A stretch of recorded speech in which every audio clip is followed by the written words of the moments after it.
स्वयंवर के रात में छौरी जयमाला के रात में छौरी रही है तू जाग के कोइरल बेलब मेरे शादी कोइरल बेलब मेरे शादी छौरिया गई भाग के कोइरल बेलब मेरे शादी छौरिया गई भाग के कोइरल बेलब मेरे शादी।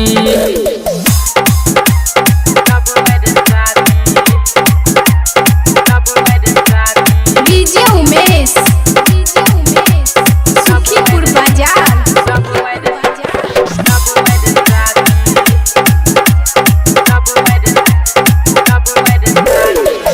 बापू तो हर दिल तो शादी छोड़ी से के भागले अब नहीं करी है छोड़िया कोई लेट के।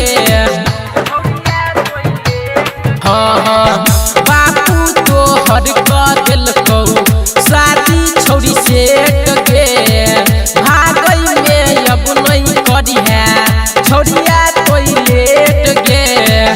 हम तो तैयार रहबो हम तो तैयार रहबो रात रात भर जाग के कोइरल बेलब मेरे शादी कोइरल बेलब मेरे शादी छौरिया गई भाग के कोइरल बेलब मेरे शादी छौरिया गई भाग के कोइरल बेलब मेरे शादी।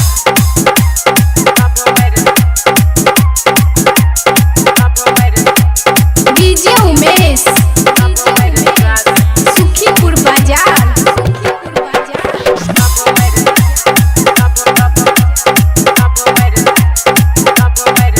लैले हम ये बहुत तोरा करी है नहीं डर के घर से बाहर अब के रही है तैयार के।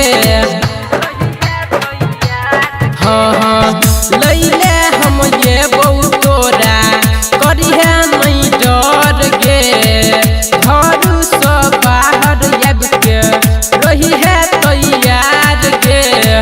कृष्णा विवेक पुरुषोत्तम कृष्णा सोनू वीरेंद्र रहतौ तैयार गे कोइरल बेलब मेरे शादी कोइरल बेलब मेरे शादी छौरिया गई भाग के कोइरल बेलब मेरे शादी छौरिया गई भाग के कोइरल बेलब मेरे शादी। स्वयंवर के रात में छौरी जयमाला के रात में छौरी रही है तू जाग के कोइरल बेलब मेरे शादी कोइरल बेलब मेरे शादी छौरिया गई भाग के कोइरल बेलब मेरे शादी छौरिया गई भाग के कोइरल बेलब मेरे शादी।